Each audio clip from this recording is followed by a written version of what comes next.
안녕하세요. 요즘에는 한동안 해외여행을 나가지 못했어요.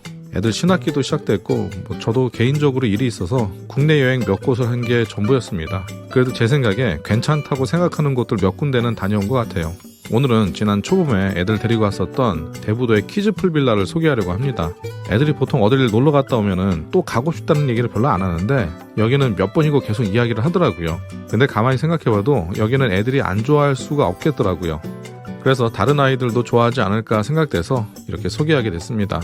오늘 소개할 라우나띠 키즈풀 빌라는 시설이 다양하고 규모가 큰 독채형 풀빌라예요.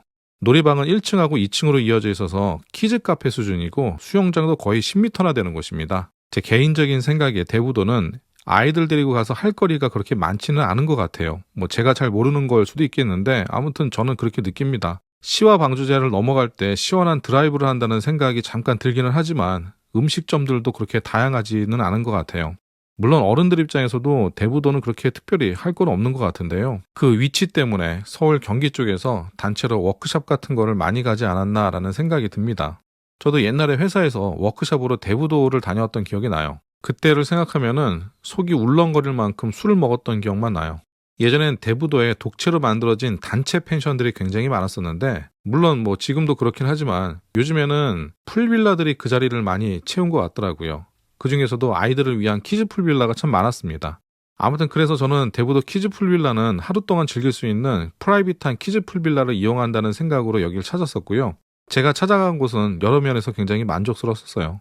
물론 1박 요금은 꽤 비쌌지만 저는 지인들 가족이랑 총 3가족이 가서 비용 부담이 좀 덜했습니다. 위치는 대부도에서도 약간 안쪽에 있지만 대부도가 큰 섬이 아니기 때문에 대부도 초입에서 조금만 더 들어가면 금방 도착할 수 있어요. 풀빌라 주변에는 특별한 시설이나 갈 곳들은 없었습니다. 작은 구멍가게가 하나가 있는데 음료 같은 간단한 건 그냥 요 앞에 가게에서 구입하면 돼요. 펜션에 도착했습니다. 주차장은 건물 밖에 있고 건물은 높은 담장으로 둘러싸여져 있어서 외부하고 완전히 차단이 되는 느낌이에요.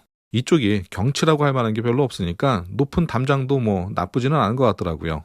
원래 이 펜션은 비대면 입실이라고 하는데 제가 도착했을 때 펜션 정리를 막 마친 사장님하고 딱 마주쳤습니다. 잠깐 서로 당황했었는데 아무튼 인사를 나누고 저는 조금 일찍 입실을 했어요. 펜션 마당은 한 40-50평 정도로 돼 보였었고 불멍 장소하고 그 앞에 스크린이 있어서 영화를 볼 수 있는 공간이 있었어요. 그리고 애들이 타고 놀 자동차가 몇 대 있었습니다. 이 펜션의 장점은 넓은 마당에서 즐기는 형태가 아니라 대부분 투숙객은 실내에서 보낼 것 같아요. 저도 그렇게 즐겼었고요. 건물 안으로 들어가면 깔끔한 집처럼 보이는 1층 공간이 나오는데요. 1층에 작은 방이 2개가 있고 각 방에 있는 장에는 이불이나 토포들이 가득 있어서 잠자리는 여유롭게 만들 수 있었어요.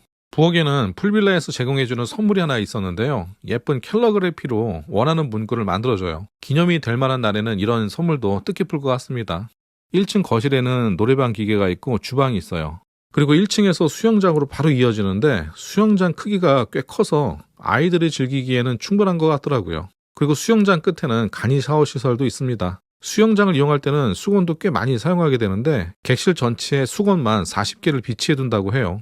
수건이 모자랄 일은 없을 것 같습니다. 수영장을 지나가면 실내 바베큐장이 나오는데 사실 여기는 건축물 안이 아니라 크고 단단한 텐트 안이에요. 텐트는 굉장히 크고 그 안에 냉난방기, 싱크대, 바베큐 그릴, 냉장고가 있어서 겨울에도 바베큐를 편안하게 할 수 있겠더라고요. 이 키즈 풀빌라의 가장 큰 장점은 1층하고 2층으로 이어진 놀이공간인데요. 큰 트램폴린하고 곳곳에 아이들이 좋아할 만한 시설들이 참 잘 되어 있었어요. 이번 여행에 애들이 총 5명이었었는데 애들이 어려서 그런지 이 공간에서 나오질 않더라고요. 그리고 애들 데리고 놀러 가면 알잖아요. 보통 집에서는 아침이 돼도 잘 안 깨는데 이날은 애들이 아침서부터 웅성웅성하면서 1층하고 2층을 왔다 갔다 하면서 놀더라고요. 당연히 저는 어쩔 수 없이 일찍 일어나게 됐습니다. 이날 제가 거실에서 잤거든요. 2층에는 큰 방이 하나가 있고 잠을 잘 수 있을 만한 예쁜 공간이 하나가 더 있는데 아이들이 가장 좋아하는 침실 공간이라고 해요. 그런데 가장 예쁜 공간이긴 하지만 결국에는 제가 잘 곳이 없어서 제가 이 예쁜 공간에서 잤습니다. 아침에 일어날 때 조금은 민망하더라고요. 모든 시설은 1층하고 연결되어 있지만 좀 더 분위기가 있고 예쁜 거실은 2층의 거실이에요. 그 외에도 오락기가 2대나 있고 아이들이 좋아하는 코스프레 의상이라고 해야 되나? 그런 예쁜 옷들도 있어서 사진을 찍어서 남기기도 좋고 마당에서 불멍을 하면서 애들이 좋아하는 만화 같은 거를 틀어줘도 좋을 것 같아요. 그런데 제가 갔을 때는 밤에 너무 추워서 불멍은 하지는 못했습니다. 풀빌라에 용품들이 불편함 없이 잘 갖춰져 있는데요. 얼음을 만드는 제빙기나 아주 어린 애기들을 위한 소독기, 그리고 아이들이 사용할 수 있는 변기 커버 같은 것들도 잘 갖춰져 있었어요. 여기 사장님이 풀빌라를 운영하면서 하나하나 신경 써가면서 갖췄다는 생각이 많이 들더라고요. 참 꼼꼼하게 잘 갖춰져 있었습니다. 저도 애들 데리고 키즈 풀빌라를 몇 번 다녀봤는데요. 여기는 그 중에서도 굉장히 큰 편에 속하는 풀빌라였었어요. 수영장도 크고 애들 놀이 공간도 크고 아파트에서만 크는 애들이 이날 하루 동안 정말 원 없이 놀고 온 것 같아요. 제 친구네 아이들 중에서 생일자가 있어서 가벼운 마음으로 다녀왔는데 생각했던 것보다 참 잘 갖추어져 있어서 한번 소개해봤습니다. 혹시 키즈 풀빌라를 가보려고 고민하고 있는 분들이 있다면 한번 확인해 보시는 것도 좋을 것 같아요. 그럼 오늘 이야기 여기서 마치겠습니다. 여행에 도움이 되었다면 꼭 구독과 좋아요 부탁드리겠습니다. 감사합니다.